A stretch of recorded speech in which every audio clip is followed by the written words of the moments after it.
Olá amigos, Tony Rodrigues, Além da Notícia. Nesse vídeo nós vamos acompanhar aqui a movimentação da sucessão em nível nacional, tá? Tem algumas notícias que foram atualizadas na noite desta terça-feira que eu gostaria de transmitir aqui para vocês com uma breve análise. Primeiro eu quero falar sobre as adesões que os senhores candidatos a presidente da República no segundo turno estão recebendo, começando pelo Lula, e depois eu falo sobre as adesões do Bolsonaro. Antes eu peço que você deixe o seu gostei, se inscreva no nosso canal e ative as notificações do sino para receber informações toda vez que a gente publicar um vídeo novo. Vamos ao vídeo, portanto. O presidenciável Luiz Inácio Lula da Silva recebeu o apoio formal do PDT e de Carlos Lupe, mas foi uma coisa meio estranha, porque o Ciro Gomes, ele condicionou esse apoio a uma absorção no programa de governo do Lula por algumas propostas que ele teria apresentado na campanha eleitoral. O detalhe interessante é que nós não conhecemos o programa de governo do Lula. A maioria da imprensa, inclusive os que estão engajados na sua campanha presidencial, afirmam de maneira muito clara que ele, ao longo de toda a campanha, não apresentou plano de governo para a discussão da sociedade. Ao ser questionado sobre como pretende, por exemplo, gerar empregos, como pretende, por exemplo, recuperar a economia que ele diz estar deturpada, o presidenciável petista afirma que recuperando, criando. Quer dizer, ele não sabe, ele não tem fórmula nenhuma, ele, como foi dito aí, está se comportando como um encantador de serpentes. Bom, mas o Ciro Gomes foi a público, fez uma justificativa completamente disparatada, porque todos acompanhamos no primeiro turno a maneira como ele tratou o presidente Luiz Inácio Lula da Silva, e houve até quem dissesse na própria campanha eleitoral que ele poderia declarar o seu apoio neste segundo turno ao presidente Jair Bolsonaro. Mas o PDT, eu disse num vídeo recente que o Carlos Lupe foi ministro do Lula. Não tem por que as pessoas imaginarem que o PDT votaria diferente ou que o PDT se portaria diferente neste segundo turno da campanha. Eu não sei nem por que o PDT apresentou candidatura própria, quando muitos dos seus eleitores já migraram para o Lula no primeiro turno. As pessoas praticaram o voto útil, atenderam a conclamação do PT.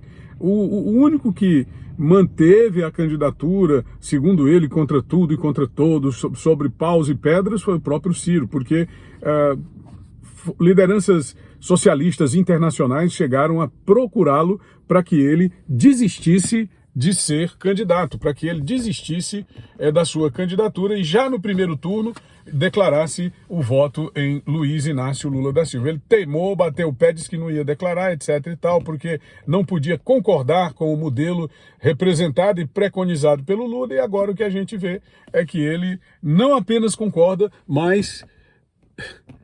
Tô tentando aqui deixar o... Não apenas concorda, mas ele avaliza, né? Ele não vai viajar, dessa vez ele não vai viajar para Paris, como fez da outra vez, que ele nega, mas vai votar no Lula, segundo ele, contra a sua própria vontade. Já pensou uma posição de um líder desse? Quer dizer, o cara não tem vontade, quer dizer, ele não conduz o partido é que conduz pelo rabo o senhor Ciro Gomes. Bom, a Simone Tebet está esperando não sei o que, segundo ela, provavelmente...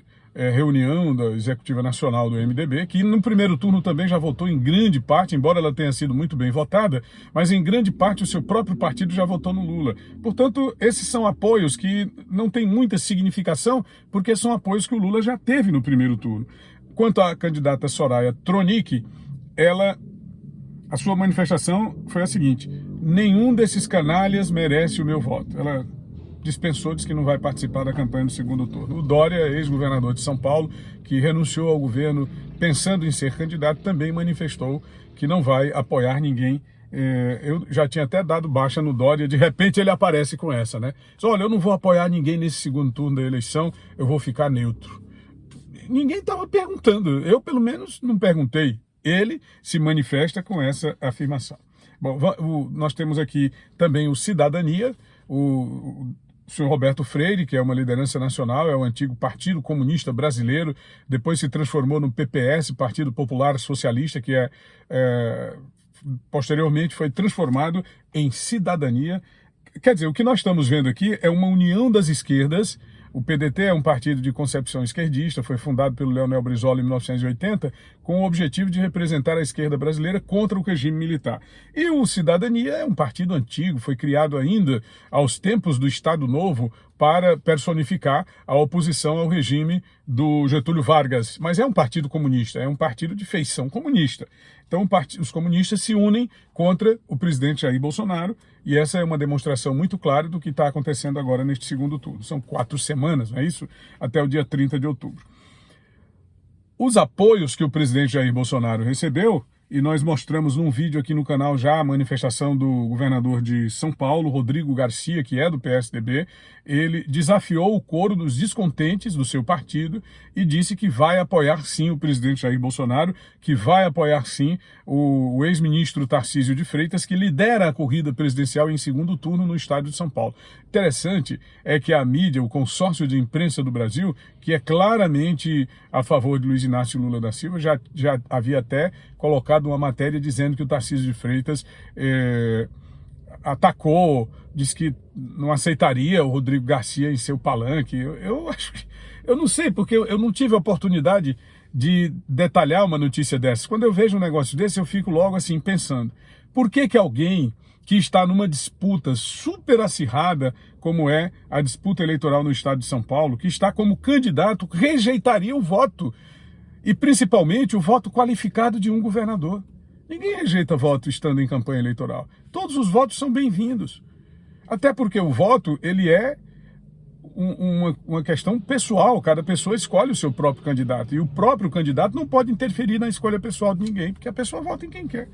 Mas a imprensa assim mesmo disse que o Tarcísio bateu pesado e atacou o Rodrigo Garcia no primeiro turno, por isso já havia declarado que não aceita. E depois eu vi o próprio Tarcísio de Freitas dizendo num vídeo que aceita sim o apoio do Rodrigo Garcia, tanto para ele quanto para o presidente Jair Bolsonaro. Bom, nós tivemos uma outra matéria interessante. O Sérgio Moro ligou para o presidente Jair Bolsonaro, telefonou pessoalmente e manifestou o seu apoio no segundo turno. Ele já tinha feito isso através de uma postagem no seu Twitter. A imprensa negacionista havia dito que Moro não iria apoiar Bolsonaro, que Moro já tinha negado, que essas coisas que haviam sido especuladas, ele negou e tal e tal. E aí o próprio Moro foi lá nas suas redes sociais e declarou publicamente seu apoio ao presidente Jair Bolsonaro. Mais tarde, ainda na terça-feira, dia 4, ele telefonou pessoalmente para o presidente Bolsonaro para dizer que iria apoiar a sua campanha eleitoral no segundo turno, porque não podemos cair de novo nas mãos do PT. Segundo o próprio Sérgio Moro, o PT seria a desesperança e a desestruturação completa da sociedade brasileira e de tudo aquilo que foi conquistado através da luta contra a corrupção, através da Operação Lava Jato. O atual governador do Rio de Janeiro, Cláudio Castro, que já é aliado do presidente Bolsonaro, se manifestou publicamente de que vai lutar todos os dias deste segundo turno para garantir o apoio ao Bolsonaro. Ele também recebeu manifestações de vários dos senadores que foram ministros seus e que se elegeram agora com uma bancada, segundo o próprio presidente, formidável para o Congresso Nacional. O vice-presidente Hamilton Mourão foi eleito senador pelo Rio Grande do Sul e também fez questão de gravar um vídeo manifestando seu apoio para Bolsonaro. O senador eleito por Goiás, Magno Malta, também fez um vídeo manifestando a sua luta pela campanha eleitoral do presidente Jair Bolsonaro e criticando duramente o PT, inclusive sobre a questão dos roubos de celulares, que nós temos denunciado aqui demais aqui no canal, roubos de celulares, roubos de bagatelas, e que colocam em risco a vida das pessoas, porque um ladrão desse aí, que inclusive é defendido por um dos candidatos a presidente da República, ele pode matar se o indivíduo não entregar um tênis, se não entregar um celular, se não entregar uma moto. Eu tenho casos de pessoas que receberam disparos por conta desta violência crescente que é estimulada por um dos lados da disputa eleitoral aqui no Brasil. E o Zema, de Minas Gerais, que se engajou na campanha do Bolsonaro, também publicou um vídeo ao lado do presidente com manifestação de apoio. Vários desses governadores se reuniram com o Bolsonaro e ali eles fizeram essa declaração de apoio, e a situação é essa que nós estamos aqui relatando para vocês hoje e que será decidida no dia 30 de outubro. São mais ou menos 5 milhões de votos, a diferença entre Lula e Bolsonaro, do primeiro para o segundo turno. O presidente tem uma missão impossível pela frente, porque desde que se instituiu o segundo turno nas campanhas eleitorais do Brasil, nenhum candidato conseguiu virar, não é? Quando ele sai em segundo lugar, geralmente o favoritismo se confirma e se elege aquele que saiu disparado ou que saiu na frente. Vou citar aqui alguns casos. O caso do Collor, em 1989. Depois nós tivemos duas eleições que foram decididas em primeiro turno, 94 e 98. Depois, em 2002, o Lula saiu na frente do Serra, ganhou a eleição. Em 2006, saiu na frente do Alckmin, ganhou a eleição. Em 2010, a Dilma saiu à frente do José Serra, ganhou. E em 2014, a mesma coisa, a Dilma, em relação ao Aécio Neves, saiu na frente e ganhou. Então será, segundo a própria coordenação de campanha do presidente Jair Bolsonaro, uma missão impossível para Bolsonaro virar 5 milhões de votos e contar que não haja apoio expressivo, significativo para a campanha do seu adversário, no sentido de que ele consiga estabelecer essa meta. Ele já rompeu muitas metas, já conseguiu realizar muitas ações como candidato, como presidente, nunca perdeu uma eleição e divulgou um manifesto ao povo brasileiro onde ele diz que nunca perdeu uma eleição e que não será dessa vez. Daqui para lá, a gente vai ver e acompanhar a campanha eleitoral e trazer aqui detalhes para você, comentários, claro, a nossa análise, e eu espero contar com sua audiência. Espero também que você compartilhe esse vídeo com amigos, familiares e admiradores. Um grande abraço a todos. Tony Rodrigues, Além da Notícia.